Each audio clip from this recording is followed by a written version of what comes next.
सुप्रभात मित्रों, आप सभी को दीपावली की बधाइयाँ अभी भी मिल रही हैं। इसकी वजह यह है कि दिवाली पूरी तरह से संपूर्ण हो गई है, लेकिन दीपावली का त्यौहार या हमारे देश का कोई भी त्यौहार इतना बड़ा त्यौहार होता है जिसे सप्ताह तक मनाया जाता है। वैसे भी दीपावली का संपूर्ण होने के उपरांत सभी लोग अब अगले साल आने का इनका इंतज़ार कर रहे हैं, लेकिन उनकी ये इंतज़ार की तभी पूरी होगी जब नया साल आएगा। इसके अलावा अभी एक त्यौहार के पूर्ण होने के उपरांत भी नए त्यौहार का प्रारंभ भी हो रहा है। जी हाँ, हमारे देश भारत में त्योहारों की कमी नहीं है, जिसके लिए सुख सुविधा, उत्सव इत्यादि हंसी खुशी की वजह से ही हमारा जीवन अत्यंत ही शांतिपूर्वक, भाईचारा, प्रेम इत्यादि से बीतता रहा है। और दूसरा त्यौहार जो आने वाला है वो छठी माई का त्यौहार है, जिसके लिए सभी लोग अपने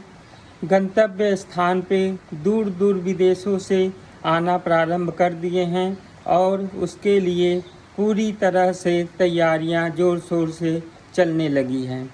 छठी माई के त्यौहार संपूर्ण होना के लिए लोग अपना प्रयास कर रहे हैं कि इसका प्रारंभ और संपूर्ण पूरी शांति से हो तथा सभी एक दूसरे को प्रेम पूर्वक इसमें अपना साथ दें। इन सभी बातों के उपरांत भी कुछ मूर्ख लोग जो हमेशा से हमारे रहन सहन इत्यादि पे बोलते रहते हैं, उन्हें ये भी याद दिला देना ज़रूरी है कि हमारे इन्हीं त्योहारों की वजह से उनके यहाँ रोजी रोटी और चूल्हे जलते हैं। वो भूल जाते हैं कि इन्हीं त्योहारों की वजह से प्रकृति की हर अंगों को, हर माध्यमों को पूरी तरह से स्वच्छ और उसे पूरी तरह से आपस में जीवन में अपने ढाल के रखते हैं। तभी तो हमारे यहाँ कण कण को शंकर कहा जाता है तथा अच्छी प्रयास किए जाते हैं कि वो पूरी तरह से शुद्ध हो और जीवन का एक अंग बना रहे। लेकिन उन्हें ये क्या मालूम कि दुनिया में केवल दो ही चीज़ों को जानने वाले, वो गोरे काले इत्यादि भेदभाव को रखने वाले इन चीज़ों को नहीं समझ पाते हैं और अपनी अज्ञानतावश इसे हमेशा इसका विरोध करते रहते हैं। वैसे भी प्रदूषण के नाम पे दीपावली पे जो हो हल्ला करते रहें, उन लोगों से मैं पूछना चाहता हूँ और बताना चाहता हूँ कि आज के बाद दीपावली के 2 दिन तो पूरी हो चुकी है। इसके बाद पटाखों का कोई डर तो है नहीं, लेकिन इसके बाद मीडिया चैनलों इत्यादियों पे जो भी हर तरह के रोकथाम के लिए आप लोग प्रयास किए हैं, वही प्रयास उसी गति से तथा उससे अधिक गति से आने वाले त्योहारों पे भी किया जाए। खास करके आने वाले जो प्रमुख त्यौहार है, जो समस्त विश्व में सबसे ज़्यादा मनाया जाता है, वह 25 दिसंबर से 1 जनवरी के बीच में मनाया जाने वाला क्रिसमस, बड़ा दिन इत्यादि है, जहाँ पे पूरे विश्व में आतिशबाजियाँ होगी और सभी टीवी चैनल इत्यादि अपने रुदालियों की तरह गला फाड़ फाड़ के इसका वर्णन करेंगे, इसकी महिमा मंडन करेंगे कि कितनी सुंदरता उन्हें दिखाई देगी। लेकिन ये सुंदरता हमारे कर्मों में, हमारे किसी भी त्योहारों में दिखाई नहीं देती है। यही होती है पक्षपात, यही होता है एक दूसरे के प्रति विचार। इस तरह के होने वाले क्रिसमस में जो प्लास्टिक के सामानों का भरमार हो जाता है पूरे विश्व में, उसे भी पर्यावरण के संरक्षक तथा उस पर अपना हाय तौबा मचाने वाले सभी लोगों से अनुरोध है कि वो अपना मुहिम और तेज करें। हम भी उसमें साथ देंगे, हम भी इस मुहिम के माध्यम में पर्यावरण की रक्षा के लिए आगे बढ़ेंगे और इसी के प्रयास में ये वीडियो प्रारंभ किया गया है। आज का ये वीडियो उन्हीं आने वाले त्योहारों के प्रति तथा आने वाले हर तरह के उत्सवों के प्रति है, जहाँ पे पॉल्यूशन बढ़ता है। खासकर वो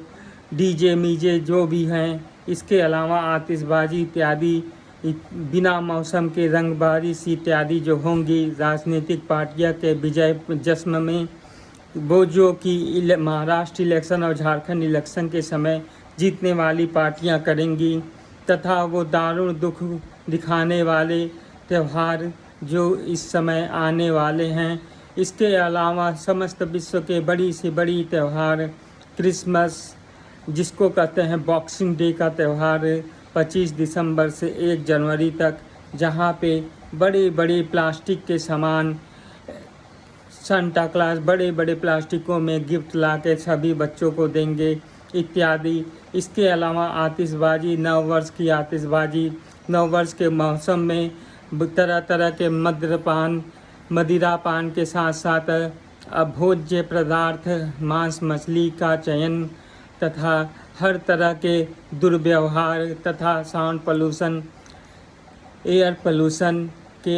साथ साथ वाहनों का घुड़दौड़ इत्यादि जितनी भी असभ्यता दिखाई जाएगी, लेट नाइट पार्टियाँ इत्यादि जो होंगी, उन सभी पे बैन लगाया जाए क्योंकि इन सभी में उपयोग होने वाले जितने भी प्रोडक्ट रहेंगे वो सभी ही पर्यावरण को बहुत ही दूषित करने वाले तथा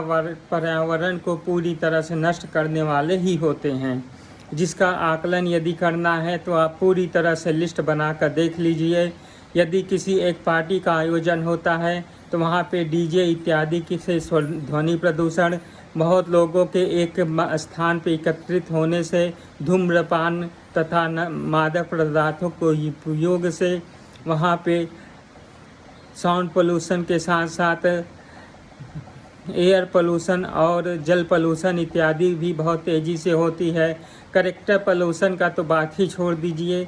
इस तरह के नए हथकंडे जो मना के ये क्रिसमस के दिन पे नंगे नाच सभी रास्तों पे किए जाते हैं,